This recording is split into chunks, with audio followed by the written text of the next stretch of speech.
Bismillah, walhamdulillah, wassalatu wassalamu ala rasulillah, wa ba'du. Pemirsa JAK TV yang senantiasa dirahmati oleh Allah Subhanahu wa Ta'ala.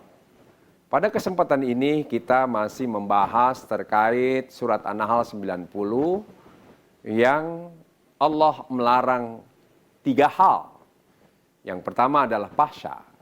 Dan sekarang akan kami jelaskan, yaitu yang dilarang oleh Allah adalah perbuatan munkar.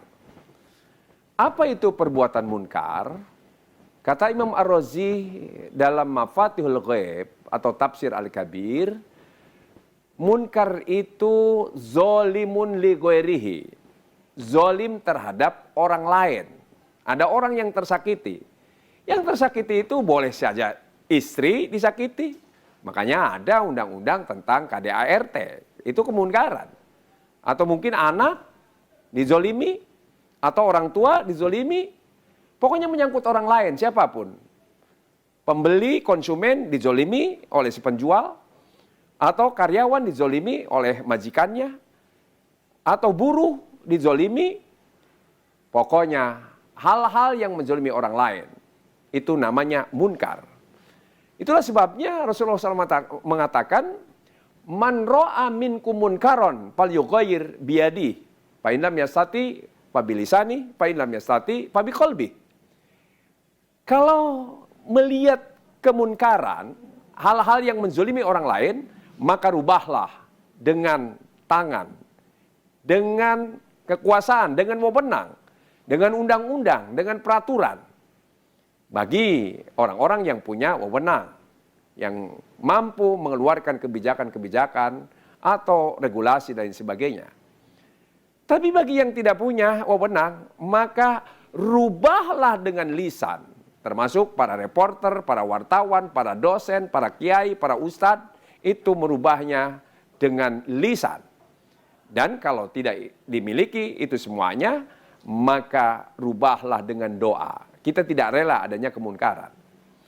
Rasulullah SAW menyatakan hal-hal yang terkait munkar itu, yang pertama, qad syatama hadza wa qadhafa hadza wa akala mal hadza wa safaka dama hadza wa daraba hadza.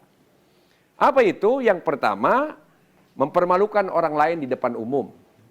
Yang kedua, dosa memfitnah. Yang ketiga, memakan yang bukan haknya, koruptor, pencuri, perampok. Kemudian membunuh. Dan yang kelima, menganiaya orang lain.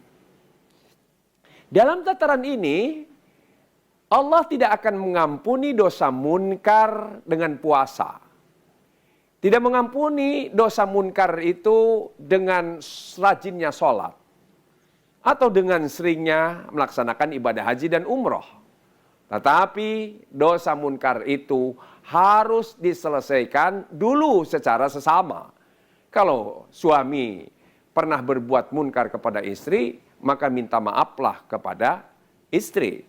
Kalau istri pernah membuat munkar terhadap suami, maka segeralah minta maaf kepada suami. Kalau anak pernah berbuat munkar kepada orang tua, maka segeralah minta maaf kepada orang tua. Begitu juga dengan tetangga, kalau kita pernah memfitnah, pernah mempermalukan orang lain, maka kita harus segera minta maaf kepada mereka.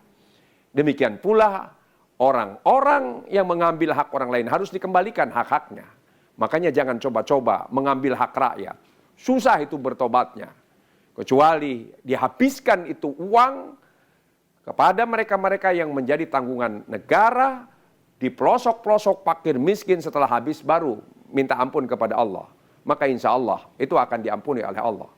Demikian pula mereka-mereka yang menganiaya pembantunya atau menghina orang lain, itu adalah suatu bentuk kemunkaran. Dan inilah yang namanya pertobatannya tidak hapus karena ibadah-ibadah yang dianjurkan oleh Allah, tetapi harus diselesaikan dengan sesama dulu. Insya Allah akan diampuni. Terima kasih. Walaupun minkum, wallahul muwaffiq ila aqwamit thoriq. Wassalamualaikum warahmatullahi wabarakatuh.